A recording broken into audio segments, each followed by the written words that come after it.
Formidable, c'est rare qu'on commence en avance d'une conférence de ce type. En tout cas, je suis ravi de vous accueillir. J'ai entendu dire tout à l'heure que la salle était pleine. Bon, le contexte fait qu'effectivement, on ne peut pas être plus nombreux que ça. En tout cas, je suis ravi de vous accueillir et de partager avec vous ce moment sur la comptabilité environnementale. Donc on va parler de comptabilité. Donc on a 369 slides de prévus sur des techniques comptables. Mais vous inquiétez pas, on vous s'arrêtera quand on sera sûr que vous aurez suffisamment assommé. Donc trêve de plaisanterie. Je suis ravi de partager cette conférence avec Élise Boffy qui travaille... qui est manager communication extra-financière, donc un sujet important, du groupe Carrefour. Donc, tu travailles sur toutes ces questions de reporting et depuis plusieurs mois maintenant, tu travailles sur ce sujet de comptabilité intégrée, comptabilité environnementale et sociale monétarisée, valorisée en euros. Donc, vous savez que même dans le salon, c'est un sujet qui est très prégnant. Nous animions hier une masterclass, je ne sais pas si certains d'entre vous ont eu l'occasion d'y participer, sur le sujet, donc une conférence qui a duré 4 heures. Et là, on avait vraiment 359 slides, ça c'était le cas. Donc, mais aujourd'hui, rassurez-vous, on n'aura que 2-3 slides à vous présenter. Parce que nous souhaitons plutôt vous proposer un moment de partage avec Élise, qui a vécu la mise en place, en tout cas, le chantier est engagé chez Carrefour, hein, avec plusieurs sujets en parallèle, dont une thèse qui est en cours. Donc, tu vas nous parler un peu de comment tout ce sujet est vécu chez Carrefour. Donc, une expérimentation que nous avons également menée sur un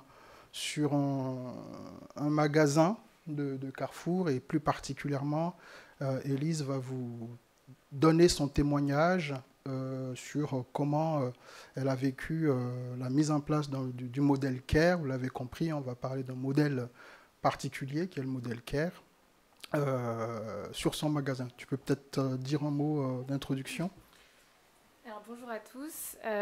Donc effectivement, moi, contrairement à Hervé, je ne suis pas du tout expert comptable. Donc l'idée, c'est vraiment de vous présenter comment est-ce qu'on s'est intéressé à la méthode chez Carrefour, comment est-ce que ça s'intègre dans notre travail, parce que je travaille à la sein de la direction RSE du groupe. Donc Carrefour, j'imagine que vous connaissez tous, mais pour redonner un petit peu de contexte, c'est un groupe qui est présent dans plus de 30 pays, dont 10 pays en intégré, en Europe, en Amérique latine et à Taïwan. On a plus de 12 000 magasins, plus de 320 000 collaborateurs. Et donc la direction RSE du groupe regroupe 10 personnes et on a des relais dans chacun des pays pour mettre en place des projets. Et donc pourquoi est-ce qu'on s'est intéressé à cette méthode ? Tout d'abord pour contextualiser un petit peu le travail de la direction et la manière dont on fonctionne. On s'intéresse à plusieurs types de projets. Donc on est une direction groupe qui a des sujets assez corporate, stratégiques, qu'on va mettre en place à l'échelle de l'ensemble des pays. Donc on va mettre en place des exigences sur nos règles d'achat, des exigences sur nos opérations, on va mettre en place des KPI, des indicateurs, des objectifs à l'échelle du groupe. Mais on a aussi toute une partie qui consiste à tester de nouvelles solutions, à innover, à essayer d'identifier selon les différents sujets stratégiques sur lesquels on travaille des nouveaux projets, des moyens d'embarquer les collaborateurs au sein de Carrefour et de transformer en fait la manière dont les métiers fonctionnent. Donc on ne va pas être ceux qui font, mais on va être plutôt ceux qui identifient de nouvelles solutions, qui vont embarquer les pays, qui vont embarquer les métiers et qui vont essayer de faire des preuves de concept sur de nouvelles solutions, de nouvelles méthodes, de nouvelles technologies et essayer d'intégrer petit à petit de nouvelles manières de faire au sein de Carrefour. Donc c'est dans ce contexte-là qu'on s'est intéressé à la méthode CARE, qui, vous allez le comprendre et vous l'avez peut-être déjà compris, est une méthode aboutie, mais qui en termes d'expérimentation et d'implémentation concrète voilà, est encore en phase de test. Donc il faut tester la méthode. Donc c'est ce qu'on a fait avec différents objectifs qui sont déjà d'avoir des résultats qui vont être intéressants à utiliser, intéressants à analyser, intéressants à présenter.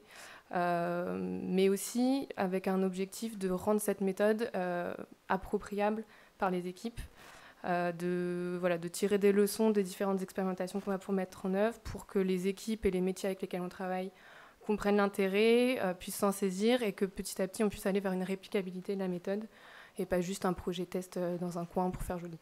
Donc voilà, on a mené ces projets avec deux gros intérêts, tester la méthode, voir quels sont les résultats qu'on peut impliquer, enfin qu'on peut avoir, et puis bien sûr voir comment est-ce que cette méthode peut ensuite être réutilisée, répliquée, comment est-ce que les équipes s'en saisissent ou pas. Donc voilà les deux objectifs. Merci Élise. Alors souvent j'ai mes équipes qui me disent alors tu commences toujours tes interventions, alors tu pars une boutade, c'est bien, et tu oublies souvent de te présenter. Tu as la prétention de penser que tout le monde te connaît. Donc, je suis désolé, je me présente. Je suis Hervé Bégaud, je suis fondateur de Compta Durable, un cabinet qui existe maintenant depuis 2011.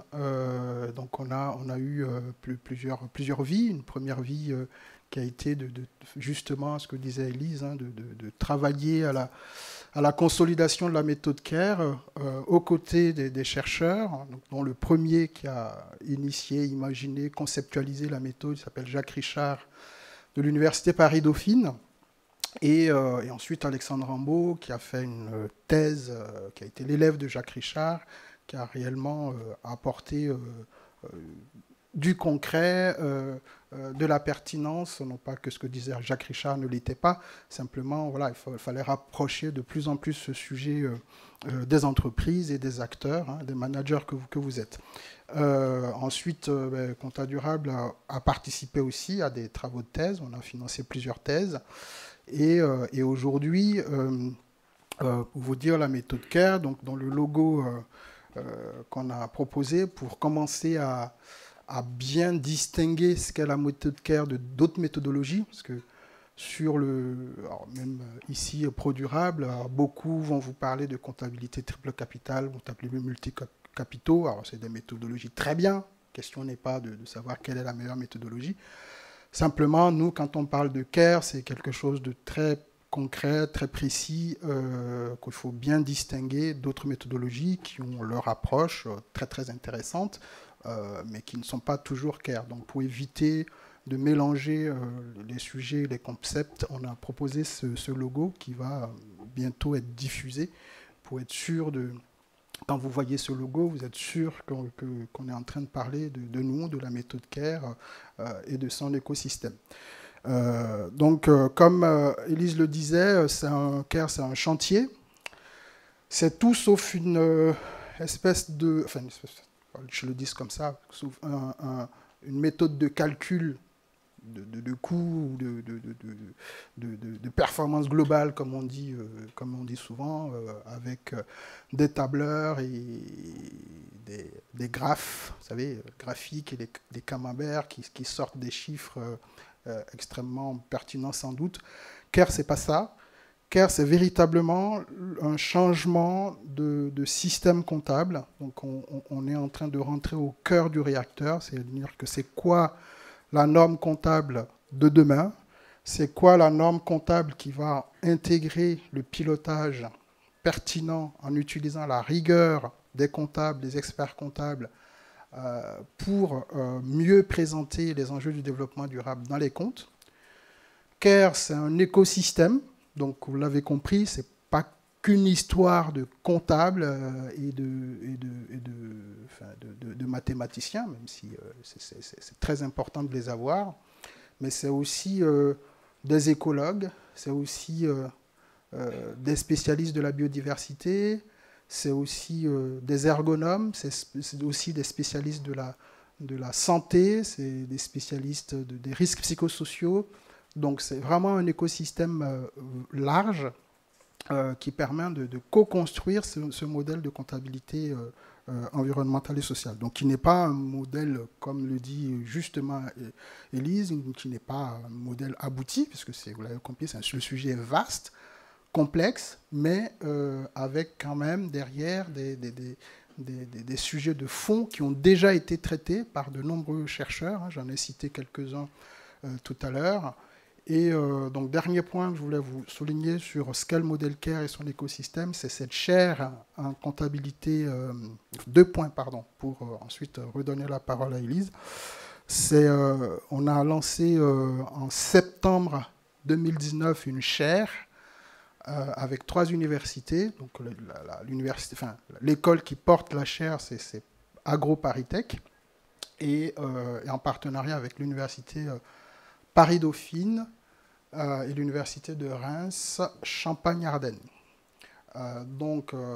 Et en cofinanceur, vous avez Compta Durable, vous avez, on est fiers d'être aux côtés d'institutions comme ça. Il y a LVMH qui finance fortement la chaire, parce qu'ils ont un vrai enjeu sur ce sujet. Ils prennent le temps de maturer le sujet en interne pour pouvoir déployer ensuite. Donc, on a la Caisse des dépôts également. Il y a l'Ordre des experts comptables de Paris-Île-de-France et il y a un bureau d'études qui est avec nous. Voilà. Donc, je vous invite à aller regarder sur le site de la chaire pour voir les travaux qui sont menés. Je vais éviter de rentrer trop dans je veux dire, la technique, ce n'est pas l'objet de la conférence. Je vais simplement vous rappeler 2-3 concepts très rapidement, puis ensuite on va entamer le temps d'échange avec Élise. Alors, dans le modèle CARE, qu'est-ce que vous allez trouver? Vous allez trouver on va prendre le sujet à partir de la stratégie qu'a définie l'entreprise, ses enjeux en matière de développement durable, enjeux environnementaux, enjeux sociaux. Donc ça, c'est la première étape. Si vous voulez mettre en place CARE, que vous n'avez pas réfléchi sur vos problématiques environnementaux et sociaux, vous n'avez par exemple pas fait une analyse de matérialité, chose de basique, vous n'avez pas identifié qui sont vos parties prenantes, donc c'est compliqué d'aller sur CARE. Deuxième chose, c'est qu'on va passer, Élise en témoignera tout à l'heure, on va passer d'une logique de pilotage d'enjeux et d'indicateurs à une logique de pilotage de capitaux. Vous savez que dans CARE, on considère que l'environnement et l'humain constituent au bilan des capitaux qui sont à préserver au même titre que le capital financier. Donc les comptables, on a été conçus et formés pour préserver le capital financier. Donc, tout le système comptable est bâti pour préserver le capital financier. Donc, c'est d'utiliser la même mécanique pour la préservation du capital naturel et du capital humain. Donc, vous allez voir très rapidement dans CARE, quand vous le mettez en œuvre, des capitaux. On vous en met quelques exemples là. Le capitaux de type capital atmosphère, capital humain. Et dans humain, vous allez avoir la santé, santé physique, santé mentale. Vous allez avoir des sujets comme l'employabilité, vous allez avoir le capital sol, le capital eau, et puis d'autres capitaux qui fleurissent. Dernier point avant notre sujet, c'est... alors ça, je l'ai dit, il y a un truc qui passe automatiquement. Donc, c'est la connexion avec les référentiels. Ça, c'est un vrai sujet. Donc, dans CARE, vous allez entendre parler de limites scientifiques.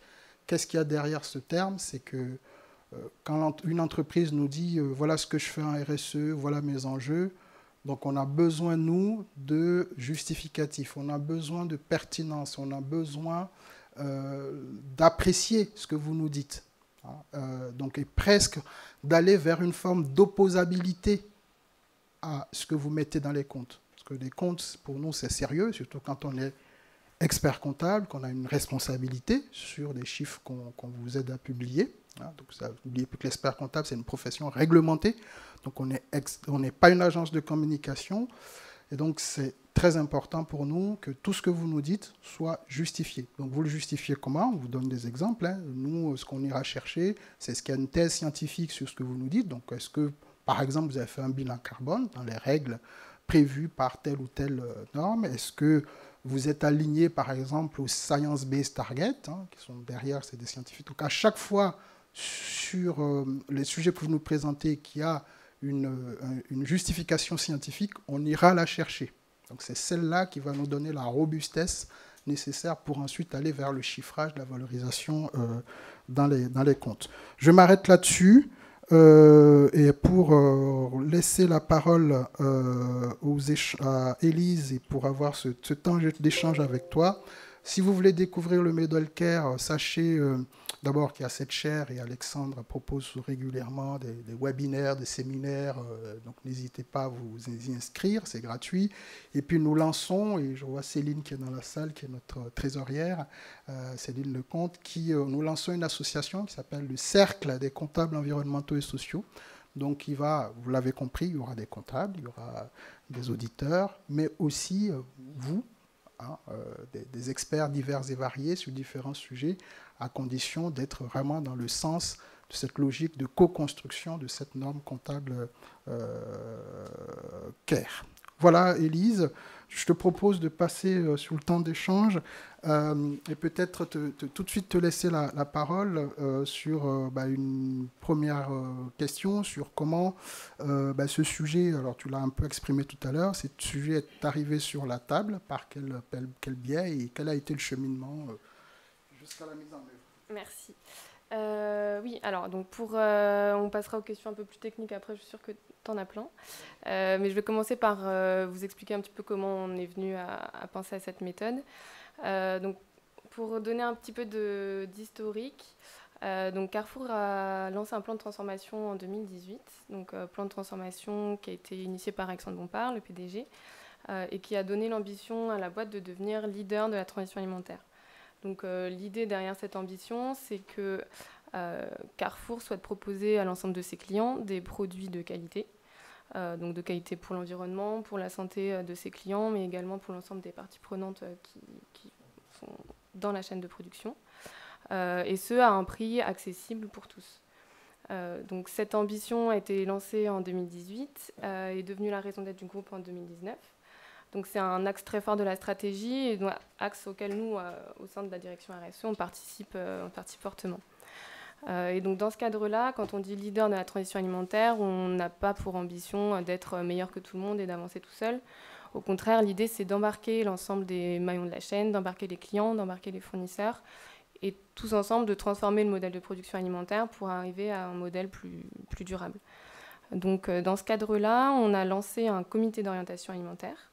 Donc c'est un comité qui se réunit 2 fois par an et qui est présidé par le PDG Alexandre Bompard et dans lequel on a des parties prenantes extérieures à Carrefour. Donc on a des médecins, on a des fournisseurs industriels, on a des producteurs, des fournisseurs producteurs agricoles, il y a des startups de l'ESS, il y a toute une dizaine de parties prenantes externes.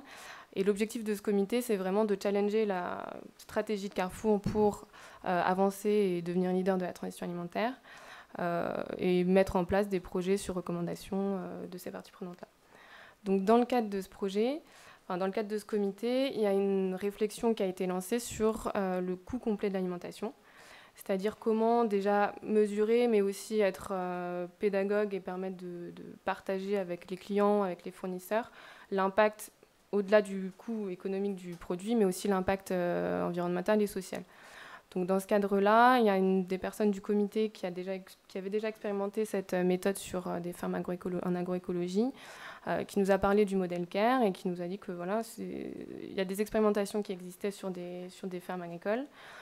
Donc on a décidé de lancer le projet chez un fournisseur de Carrefour, avec l'idée dans un premier temps de doter déjà le fournisseur d'outils pour mesurer sa performance économique, environnementale et sociale, mais également pour Carrefour ensuite de pouvoir utiliser ces résultats à des fins de sensibilisation, à des fins de pédagogie et de valorisation auprès des clients.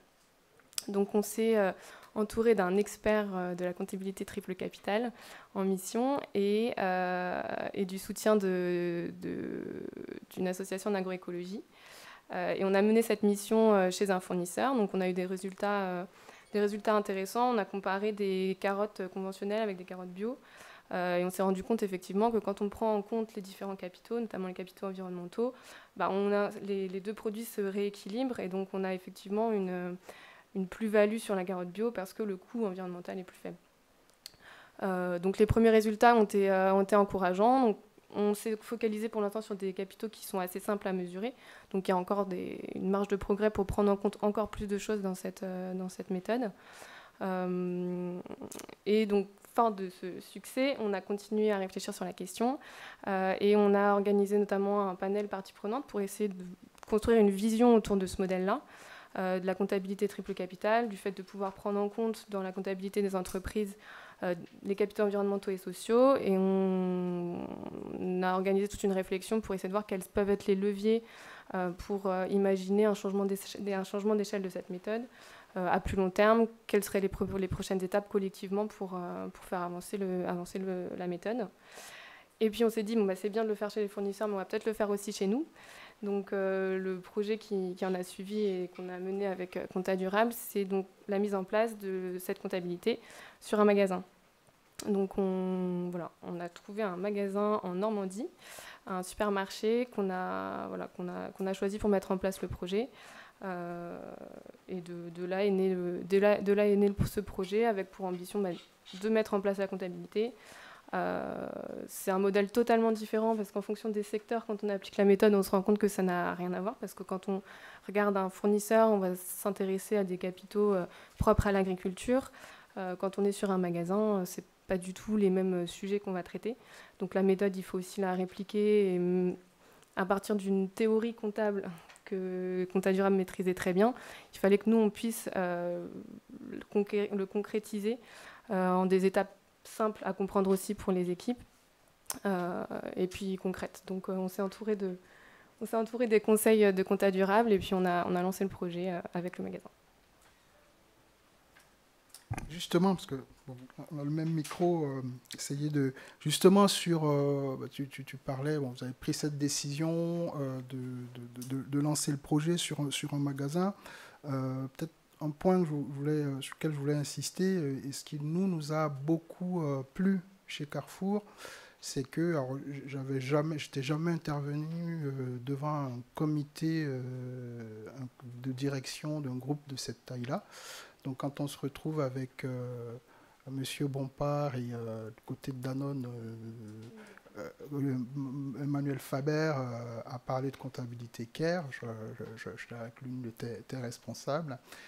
Donc ça fait, ça lance un signal important, c'est-à-dire qu'il y a la prise de conscience à ce niveau-là. Donc forcément, même si la mise en œuvre, et Elise justement va nous en parler, il faut rentrer dans le sujet, comprendre les concepts comptables et ensuite rendre tout ça opérationnel. C'est une autre étape. Et justement, Elise, comment, pour toi, les grandes étapes de mise en œuvre du modèle, hein, comment toi tu l'as compris et comment ça s'est passé concrètement, notamment avec le magasin? Alors déjà, la méthode dans l'équipe, pour le projet, chez le fournisseur, on avait une personne qui connaissait bien la méthode, qui restait tout au long de la mission. Là, on travaillait avec vous, mais c'est vrai que dans l'équipe, le modèle CARE, on comprend le principe, mais l'appliquer, c'est un peu compliqué. Donc déjà, il a fallu voir comment est-ce qu'on adapte cette méthode.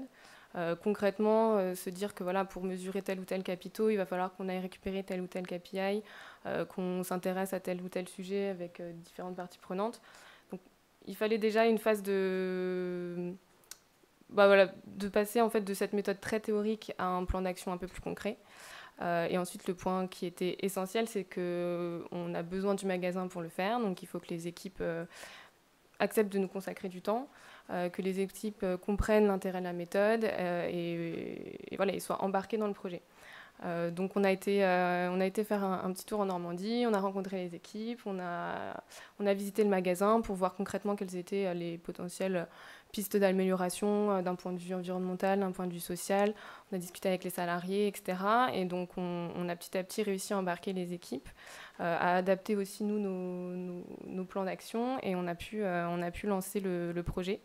Donc on a fait plusieurs ateliers qui ont réuni donc les équipes RSE, les équipes opérationnelles et puis au sein du groupe aussi les équipes contrôle de gestion, les équipes RH. Qu'est-ce qu'on a eu d'autre? Je crois qu'on a fait... Ouais, les équipes du magasin, les équipes locales en région qui gèrent les magasins de manière opérationnelle. Donc en mettant tout le monde autour de la table, donc il fallait faire un petit peu de lobby avant pour accepter de faire un atelier qui dure une demi-journée sur la comptabilité triple capital.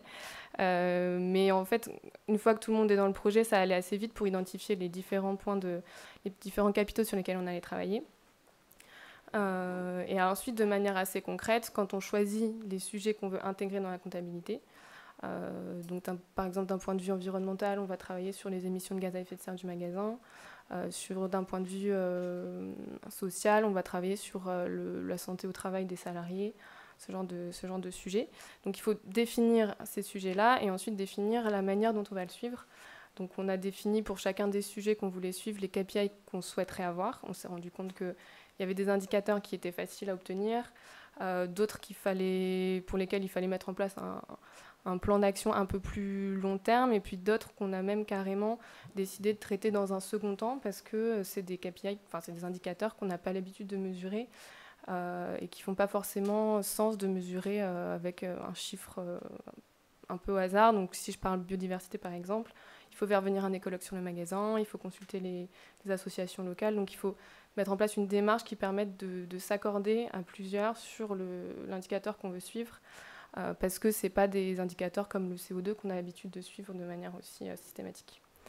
Donc on s'est rendu compte qu'on ne pouvait pas forcément tout suivre, qu'on ne pouvait pas forcément tout prendre en compte du premier coup. On a quand même sélectionné tout un ensemble de thématiques sur lesquelles on voulait travailler, donc on a récupéré les datas et on a avancé avec le magasin, donc ce qui était assez satisfaisant. Et puis il y a certaines thématiques qu'on n'a pas forcément pu traiter dans un temps très court parce qu'effectivement c'est des sujets qui nécessitent de mettre en place des consultations avec les parties prenantes, avec des experts. Donc on a petit à petit réussi à se faire un chemin entre ce qu'on pouvait suivre rapidement, ce qu'il fallait qu'on prenne en compte, mais peut-être être un petit peu humble au début pour se dire qu'effectivement là, en l'état actuel des données qu'on a et des connaissances scientifiques même qui peuvent être disponibles. Il y a certaines choses qu'on prend en compte rapidement, d'autres qu'on prend en compte sur le plus long terme. Voilà, et puis ensuite, la comptabilité en tant que telle, c'est plus chez nous. Donc, enfin, vous avez compris, ce qui est quand même très important, et dans ce que Elise souligne, c'est que souvent, la mesure, le niveau de maturité de l'entreprise sur la data. Donc, on est quand même chez Carrefour, hein, qui n'est pas un petit groupe, qui a un service RSE extrêmement fourni, avec des compétences élevées. Et donc, on a encore, parfois, hein, dans la data, dans la fiabilisation, la fiabilité des données, on a encore des problématiques. Donc, c'est là où CARE devient tout de suite pertinent, parce qu'on rejette systématiquement, hein, parce qu'il ne s'agit pas là encore une fois, de juste rentrer des données pour faire plaisir. Bien sûr que c'est difficile, c'est complexe, ça oblige l'entreprise à se questionner, à aller chercher d'autres types de données, à attendre. Donc, tu parlais de la biodiversité. La biodiversité, ça ne s'improvise pas comme ça, donc il faut des experts sur le terrain pour regarder concrètement comment ça se passe. Et justement, sur le magasin, comment ils ont vécu, et peut-être tu pourras aussi nous dire un peu les difficultés, parce que là, on parle de la data, mais il y en a sans doute eu d'autres hein, sur l'acceptabilité de la méthode. Comment tout ça a été vécu par le magasin sur le terrain, notamment sur la partie RH, tu n'as peut-être pas beaucoup évoqué. Est-ce que ça a été facile, est-ce que ça a été difficile, et comment tout ça a été vécu? Alors, au niveau du magasin, la méthode a été, je pense, relativement bien reçue. Enfin, ils ont compris l'intérêt du projet. Ça changeait aussi un petit peu de ce qu'ils avaient l'habitude de faire. Donc, on a eu un niveau d'adhésion assez fort. Ensuite, bon, bien sûr, il y a une problématique de temps parce que les directeurs de magasins sont très pris et que les équipes opérationnelles aussi. Donc, il faut arriver à être justement dans la vulgarisation qu'on va faire de la théorie pour passer à quelque chose d'assez concret et efficace pour les équipes. Il faut arriver à trouver le juste milieu entre la pédagogie, l'explication de la méthode et quelque chose qui ne sera pas trop chronophage ou incompréhensible pour les équipes. Donc, globalement, les ateliers qu'on a pu mettre en œuvre ont été assez efficaces. Effectivement, sur l'aspect RH, alors je ne suis pas experte des sujets RH, mais c'est vrai qu'on a des indicateurs qui sont suivis par les RH qui vont être très pragmatiques. Donc on va avoir le nombre d'accidents au travail, ce genre d'indicateurs. Et c'est vrai que dans le CARE, on ne va pas forcément s'intéresser à ça, on va plutôt s'intéresser à un diagnostic plus qualitatif, à faire venir des experts, à faire venir les médecins du travail, à utiliser des outils qui seront des outils d'enquête où on va mettre en place des consultations des salariés, etc. Donc ça fait partie des indicateurs justement où on a des solutions entre guillemets de secours, on va mesurer le nombre d'accidents par exemple, mais on sait que pour avoir une méthode bien aboutie, il va falloir qu'on fasse venir des experts sur place, qu'on fasse des consultations avec les salariés et qu'on mette en place avec les parties prenantes, c'est pas nous qui allons le décider, mais un moyen de mesurer et de suivre l'évolution au fil des mois et des années. Donc c'est justement ça qui est intéressant dans la méthode, c'est qu'on a beaucoup d'indicateurs en général dans les entreprises qui sont faciles à suivre et qui sont disponibles, mais la méthode CARE permet vraiment de remettre en question ces indicateurs et de replacer vraiment les thématiques au centre de la méthode pour se poser les questions avec les salariés, se poser les questions avec les parties prenantes, avec les experts. Et c'est comme ça qu'on peut aboutir à trouver des limites et un vrai sens derrière la méthode. Tout à fait. Alors, sur je vais le prendre comme ça, je suis désolé, la caméra. Justement, tu parlais de limites, de données. Alors, on a beaucoup évoqué la notion de limite scientifique dans la méthode CARE, donc des objectifs scientifiques. Donc, comment vous l'avez perçu, comment ça a été traité, voilà. Alors, autant ça peut être assez simple sur des sujets sur lesquels on est déjà mature, donc par exemple sur le climat. Donc tu parlais tout à l'heure des Science-Based Targets, donc on a l'habitude de faire des bilans carbone, on sait mesurer nos émissions, on a des objectifs chez Carrefour qui ont déjà été validés par les Science-Based Targets, donc comité scientifique, donc on a un cadre où on sait mesurer et on sait où on veut aller en termes d'objectifs. Et donc le scénario de maintien, l'idée c'est que l'objectif qu'on va prendre, on est sûr que scientifiquement il est approuvé, c'est-à-dire que scientifiquement on ne s'est pas fixé réduction de 10% au pif, mais parce que des réductions de 30% dans notre cas va permettre de rester à un niveau de réchauffement inférieur à 2 degrés. Donc c'est les recommandations du GIEC, c'est les recommandations scientifiques et c'est ce qui permet de protéger les ressources. Donc dans le cadre du climat par exemple, c'est scientifiquement très documenté, on a les données, on a les méthodes de mesure, donc c'est assez simple.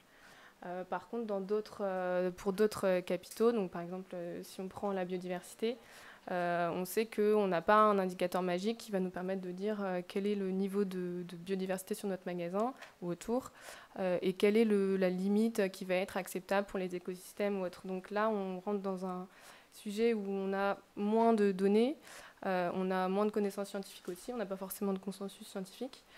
Donc là, l'alternative et qui est intéressante justement dans cette méthode, c'est justement d'échanger avec les parties prenantes locales, avec des experts qui vont venir sur le magasin, avec des associations, je ne sais pas, protection des oiseaux sur la côte en Normandie, enfin voilà, et de croiser en fait toutes les connaissances expertes pour arriver à un consensus local sur les enjeux du magasin. Donc ça peut être très rapide et très efficace quand les connaissances scientifiques existent et que les indicateurs sont disponibles.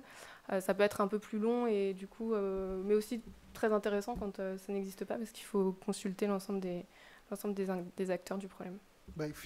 Élise l'explique très bien. En fait, dans l'approche, la façon dont on fonctionne, c'est de dire est-ce qu'il y a une connaissance scientifique, donc une donnée scientifique qui vienne valider les objectifs, la trajectoire que doit prendre l'entreprise. Si c'est le cas, c'est automatique, on va chercher la connaissance scientifique disponible. Si ce n'est pas le cas, il faut voir au niveau sectoriel, s'il y a des discussions, des débats, des expertises, etc. Donc on ira chercher la bonne information disponible au niveau sectoriel.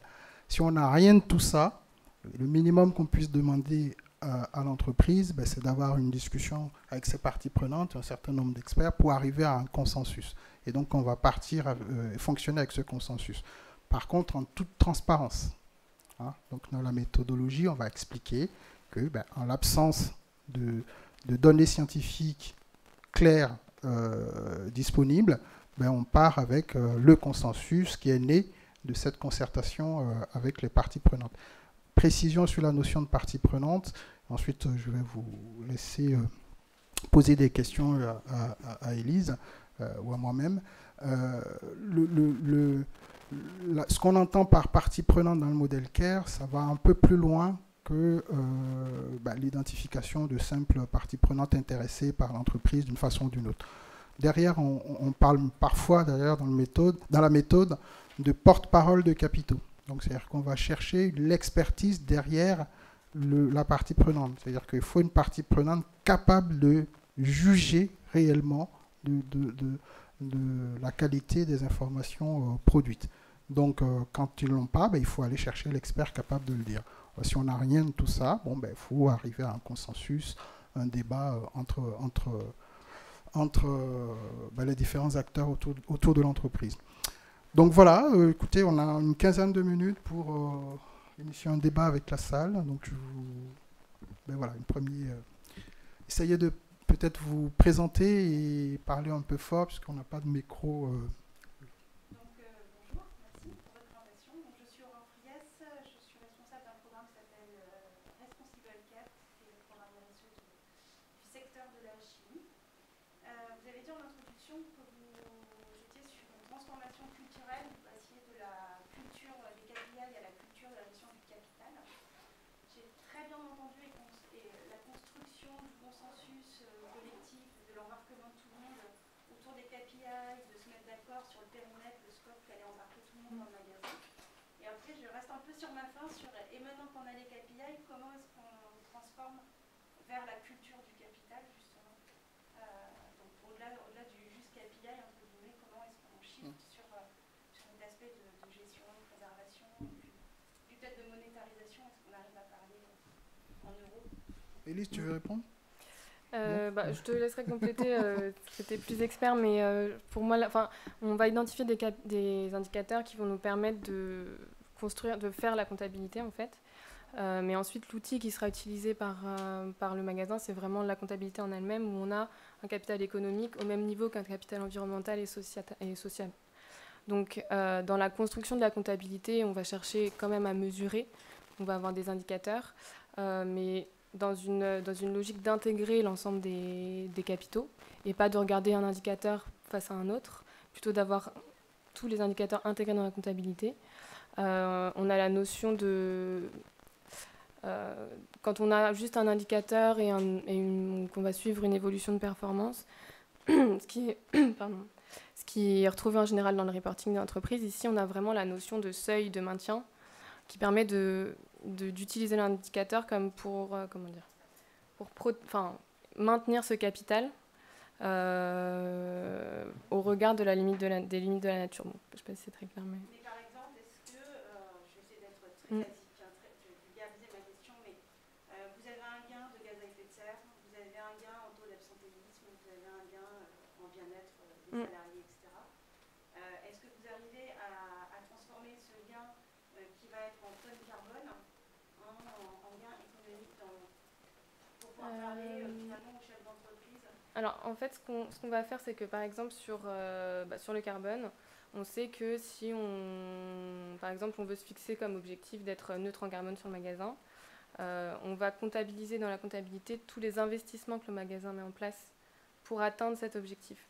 On ne va pas transformer des tonnes en euros, c'est pas du tout ça qu'on va regarder. Au contraire, on sait qu'on veut atteindre cet objectif-là. Et on va chiffrer quels sont tous les investissements qui vont être nécessaires, panneaux solaires ou autres. Et donc on sait que pour être neutre et donc rembourser notre dette envers l'environnement, on va devoir investir tant. Et tant qu'on n'a pas investi tant et atteint notre objectif, on sera en dette. Donc les indicateurs ne sont pas du tout utilisés pour les transformer en euros. C'est pour évaluer le gap à atteindre pour être durable. Et donc en face de ça. Si on parle de remboursement d'une dette environnementale, ça veut dire qu'on part du postulat que la personne s'engage là-dedans, elle a une foi initiale qu'elle cherche à... Elle a une dette. Voilà.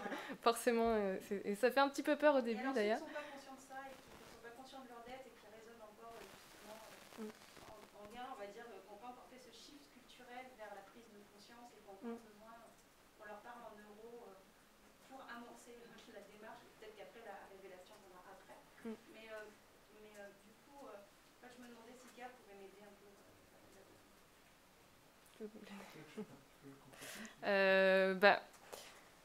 Je saurais pas vous dire. Après, c'est vrai que c'est un des sujets qu'on a identifié dès le début quand on va voir les personnes en interne ou les parties prenantes et qu'on leur dit qu'on veut mettre en place cette méthode et que le résultat, quoi qu'il fasse, ce sera une dette. Ça fait un petit peu peur, c'est pas forcément très attrayant. Mais ça permet aussi de faire avancer cette prise de conscience-là. Peut-être pour compléter un peu, parce que le sujet de la valorisation est un sujet très important, pour bien comprendre ce qu'est la valorisation et comment on procède dans CARE, il faut comprendre ce qu'est la notion de capital dans la comptabilité. Donc en gros, il y a deux visions. Il y a une première vision qui considère que le capital, c'est une espèce de réceptacle de valeur actionnariale. C'est-à-dire que vous avez un actionnaire qui a une entreprise, donc il faut voir où il y a création ou éventuellement destruction de valeur. Et donc le résultat de tout ça nourrit une espèce de réceptacle qu'on appelle capital. Donc c'est une vision de la comptabilité qui existe, on appelle les normes IFRS notamment, qui s'en inspirent fortement, qui est un peu le mainstream dans la finance, parce qu'on veut savoir, quelque part, quand on prend des éléments du capital naturel, quelle est la capacité d'un arbre, d'un sol, à produire du cash dans le futur. Quel est le potentiel de création de cash dans le futur de tel ou tel élément. Donc vous comprenez, quand vous êtes... Vous savez ce qu'est la RSE, les enjeux de la RSE, vous raisonnez comme ça, ça pose quelques petits problèmes. Donc il y a une première façon de faire qui est effectivement de donner un prix, comme on dit, à la nature. Donc ça, on se désolidarise complètement de ça, alors pas par dogmatisme ou par... l'idée, c'est de se dire ça marche pas. Quand on le fait, alors quand on discute avec les entreprises, elles nous parlent systématiquement de cette approche-là. Combien ça gagne, combien ça perd. Bon, c'est bien. On leur dit, ça, vous le faites déjà très bien dans la gestion du capital financier. On ne va pas refaire la même chose.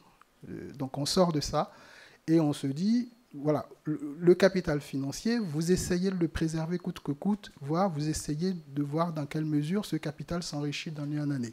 Ça, c'est très bien, on va continuer. Mais on va continuer d'une autre façon. On va dire qu'il n'y a pas que ce capital-là. Il y a des capitaux environnementaux, des capitaux humains qui sont tout aussi importants, mais qu'on va préserver. Si vous arrivez à me démontrer que votre entreprise fait mieux que la nature, on vous mettra le positif, sans hésiter. Mais souvent, quand même, on a tendance plutôt à aller en prendre à la nature qu'à créer, on devient, je ne suis pas spécialement croyant, mais on devient Dieu et on crée des éléments de la nature. Donc si vous arrivez à me le démontrer, je ne suis qu'un simple comptable, je vais l'appliquer, je vais l'accepter, je vais le valider. Mais ce n'est pas souvent ce qui se passe. Généralement, on dégrade pour nourrir le capital financier. L'idée, c'est de dire, oui, continuez à nourrir le capital financier, mais sans dégrader. Donc forcément, on a tendance plutôt à avoir des dettes que des avantages économiques futurs. Et le jeu dans tout ça, ce n'est pas de mettre de la dette pour punir mauvaise entreprise qui pollue, ce n'est pas ça.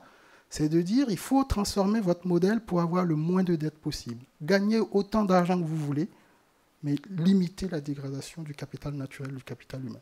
C'est simple, et c'est très basique, c'est du bon sens. Et on n'est pas là pour polémiquer sur oui, mais quel prix on donne. Donc, effectivement, tu l'as très bien expliqué. Donner un prix au carbone, c'est intéressant. On fait un marché, on se fait plaisir. Mais ce qui nous intéresse, nous, c'est le coût total de la solution, donc la dette, pour avoir un modèle économique soutenable. Donc ça, c'est vraiment fondamental dans la méthode. Et c'est vrai que c'est un débat passionné avec les entreprises au début, mais après, elles nous comprennent et on commence à travailler plus efficacement.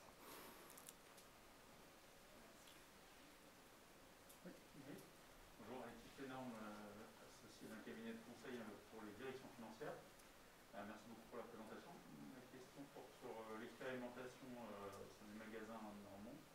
Je voulais savoir en fait si, suite à cette mise en place de CARE, ils ont changé en fait leur pratique, je sais pas, d'achat, de consommation, de production pour ce magasin, et aussi comment c'était perçu cette mise en place par, je sais pas moi, managers régionaux ou même la direction. Voilà. Quelle était la perception de cette mise en place Alors, l'expérimentation n'est pas finie. Donc là, en fait, on a impliqué l'ensemble des équipes opérationnelles qui perçoivent le projet relativement bien.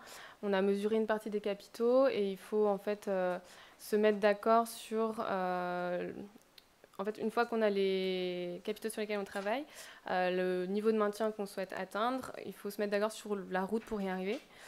Donc les méthodes qu'on va être prêt ou non à mettre en œuvre à horizon 5 ans, 10 ans, etc. Donc là, en fait, l'intérêt de la méthode, c'est d'arriver à porter ces investissements-là auprès de la direction. Et donc on a une méthode qui permet de... comment dire qui permet de justifier les investissements nécessaires pour limiter les émissions de carbone ou autres, et d'aller porter en fait ce projet auprès de la direction pour engager les investissements nécessaires. Donc là, c'est vraiment la manière dont on le perçoit à ce stade. Les équipes magasins sont impliquées. C'est un projet qui est porté à haut niveau dans l'entreprise et qui est stratégique. Et donc, avec cette comptabilité triple capital et avec les scénarios et les plans d'action qu'on met en face, l'idée, c'est que ça soit un vrai outil de fléchage des investissements et de mise en œuvre après des plans d'action. Oui, bonjour, Sylvie Gillet, je travaille à EPE et je coordonne l'initiative Act for Nature que vous avez rejoint et dont on est absolument ravis. Je voudrais revenir sur la biodiversité et la notion de capital naturel. Je suis absolument d'accord avec votre approche et c'est celle que l'on prône. Mais quand même, je reste un peu sur ma faim. Est-ce que vous pourriez nous expliquer comment vous comptez valoriser votre empreinte biodiversité? Comment allez-vous intégrer vos actions biodiversité au sein de votre comptabilité révisée? Alors, pas seulement celle de l'emprise au sol, toute la traçabilité aussi des produits. Alors, il y a plusieurs sujets. En fait, la méthode CARE est effectivement une méthode qui est très intéressante d'un point de vue biodiversité, mais qui ne prend pas en compte uniquement la biodiversité. C'est une méthode qui va prendre l'ensemble des capitaux environnementaux et sociaux.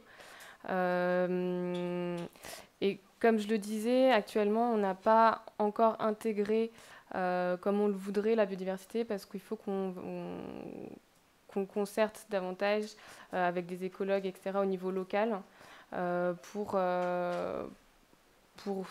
comprendre comment on va mesurer et comment on va intégrer la biodiversité. Donc effectivement, on s'est rendu compte que c'était plus difficile que certains sujets à mesurer et à intégrer dans la méthode. Et voilà, c'est une phase d'amélioration qui va être mise en place pour pouvoir mesurer au niveau du magasin, en collaboration en fait avec toutes les parties prenantes, parce que le niveau des connaissances scientifiques et des indicateurs de mesure en fait est assez assez riche, mais il y a beaucoup de choses. On manque pas de métriques en biodiversité. Juste pour compléter, pour faire le lien avec la méthode CARE, et c'est justement, nous on a chaque fois qu'on intervient, on a tendance à rejeter les pratiques des entreprises, parce que ça ne nous paraît pas pertinent, et justement quand on ouvre le capot, qu'on regarde les thèses scientifiques et les justifications scientifiques qu'il y a derrière, on est souvent très limité. Donc dans la méthode, on rejette. On préfère dire, vous avez une comptabilité partielle, où le capital biodiversité n'est pas traité. Bon, voilà, parce qu'on n'est pas en mesure aujourd'hui de donner un chiffrage certain, et on vous renvoie à vos chercheurs, à vos scientifiques, à l'IPBES, tous les systèmes là qui se mettent en place. Une fois qu'on aura quelque chose de pertinent, on l'intègre au système. Voilà, donc et pas de... Parce que dans le fond, on peut toujours, au doigt mouillé, faire un calcul, dire, bon voilà, ça y est, on a mesuré... Oui, oui, oui, oui, non, mais non, on parle de chez Carrefour, c'est-à-dire qu'ils n'ont pas, enfin, pour l'instant, il n'y a pas eu ce travail pertinent de fait, donc on ne va pas l'intégrer. Si on prend une entreprise comme CEMEX avec qui on travaille par ailleurs sur d'autres sujets, ils ont fait un gros travail. Et là, effectivement, on a des sujets concrets. Donc ils nous expliquent comment ils mesurent, ils nous expliquent comment comment ils définissent sur une carrière la limite scientifique, c'est-à-dire quel est le bon niveau pour être jugé durable sur cette carrière. Le constat est très souvent une carrière, une fois qu'on a, ils ont exploité la carrière, généralement la biodiversité c'est terminé. Donc on constate justement la dégradation complète. Et puis après, il y a une espèce il y a une discussion pour arriver à se dire, bon voilà, on constate dans les comptes qu'il y a une dégradation complète, mais il y a quand même eu un effort de préservation ou d'amélioration ou de compensation quelconque. Si vous parlez des carriers, ils ont une obligation de restauration. De restauration, de remise en état. Et là, on s'intéresse à l'obligation de restauration, de remise en état. Voilà. Donc l'idée, c'est transparence, fiabilité. Voilà. Donc vous êtes fiable, on met, vous n'êtes pas fiable, on ne met pas. Et si on met quelque chose qui est moyennement fiable, on est transparent. Je trouve que ce n'est pas un service à rendre à la biodiversité que de dire que ça n'est pas fiable. Mais excusez-moi.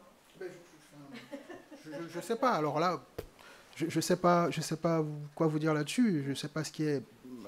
Enfin, rendre service à la biodiversité, je ne sais pas ce que ça veut dire. C'est-à-dire que nous, ce qui nous intéresse, c'est est-ce qu'il y a réellement préservation ou pas. S'il n'y a pas préservation, il n'y a pas préservation. Voilà. On n'est, encore une fois, que comptable. Merci. Peut-être une dernière question, allez-y. Oui. Oui. Moi, j'ai une question plus, on va dire, philosophique sur la nature de la méthode. La comptabilité générale, elle est faite pour apporter de la confiance aux entreprises et de la comparabilité des entreprises d'une entreprise à une autre. Je comprends tout à fait la logique et je trouve que c'est une très bonne démarche d'être dans la soutenabilité forte et d'avoir une démarche d'amélioration continue. Ma question est, si demain toutes les entreprises venaient à mettre en place une comptabilité multicapitale, le sentiment que j'ai aujourd'hui de ce que j'en comprends, c'est que ce serait difficilement comparable d'une entreprise à une autre. Est-ce que ce point de vue est partagé ou non, et comment vous allez dans une optique peut-être de normalisation de la comptabilité environnementale résoudre ce problème? Alors, sur la comparabilité, c'est vrai qu'on aime beaucoup avoir le label et puis tout le monde se compare, etc. Donc, encore une fois, rigueur scientifique. Rigueur scientifique, c'est vraiment le maître mot. Ce qui nous guide, ce n'est pas la comparabilité, c'est l'efficacité dans les entreprises. Néanmoins, effectivement, c'est une vraie attente des entreprises. Je dis, voilà, je fais quelque chose, j'ai envie que ça puisse se voir, j'ai envie de me comparer à mon voisin. Donc, il y a une approche sectorielle quand même, simplement. Dans un même secteur d'activité, on peut quand même regarder ce qui se passe chez son voisin. Quand vous dites j'ai un capital sol qui est bien conservé, j'ai moins de dettes et je suis dans le secteur du ciment ou de la grande distribution, je peux me comparer à mon voisin d'en face qui est dans la grande distribution et qui fait la même chose que moi. Donc vous retrouvez les mêmes métriques. Donc la comparabilité se fait à ce niveau-là. Maintenant, aller comparer sur la biodiversité Carrefour avec, je ne sais pas moi, société de services informatiques, on peut le faire si ça fait plaisir. Pour nous, ça n'a aucun sens. En fait, je ne parle pas de cette comparabilité. Pardon. Je parle de la confiance, c'est-à-dire qu'aujourd'hui, un capital financier d'une entreprise à une autre, c'est-à-dire des capitaux propres, on sait qu'ils sont constitués du capital social, plus les réserves, plus le résultat de l'année. Si demain, je prends deux entreprises du même secteur d'activité, qui ont deux évaluations, qui ont appliqué le modèle, et qu'une est en capacité de sortir le calcul de la biodiversité, et que l'autre n'y est pas par mode d'information scientifique ou de rigueur scientifique ou d'échange avec les parties prenantes, du coup, elles ne vont pas avoir la même... Ah ben oui, évidemment. Ça, c'est évident, et heureusement. Parce que... Donc, elles vont être Ah dans ben, leur secteur d'activité. oui, si une entreprise qui n'est pas mature et une qui l'est, à la limite, la comparaison se fait déjà à ce niveau-là. C'est-à-dire que si on, encore une fois, on est transparent, c'est pas parce qu'on ne met rien sur la biodiversité qu'on ne dit pas que l'entreprise n'a rien fait. On le dit clairement, qu'elle n'a pas su mesurer les éléments, et d'ailleurs on fait un peu de benchmark pour voir ce qui se passe dans le secteur qu'elle aurait pu faire et qu'elle n'a pas fait, et je vais même plus loin. Souvent, on lui met une dette standard par rapport à ce qui se passe ailleurs. Voilà, et ensuite, à charge pour elle d'aller mettre les vrais coûts de réparation qu'elle estime nécessaires. Je vous donne un exemple concret. On a une petite entité qu'on a accompagnée et on a comparé par rapport à un secteur d'activité sur le carbone. Donc, ils avaient des solutions d'autopartage entre collaborateurs. Donc, nous, par rapport au coût standard, ils avaient une dette écologique très très faible parce que le système qu'ils avaient mis en place d'autopartage entre les salariés, etc., a réduit fortement, sans surcoût. Donc, ils n'avaient quasiment pas de dette. Donc, ils ont réussi à réduire fortement leurs impacts CO2 par rapport à la limite scientifique, alors que leur voisin d'en face a un coût beaucoup plus élevé parce que la même méthode n'a pas été utilisée. Ça permet aussi de benchmarker dans le même secteur les méthodes utilisées par l'une et l'autre pour s'améliorer.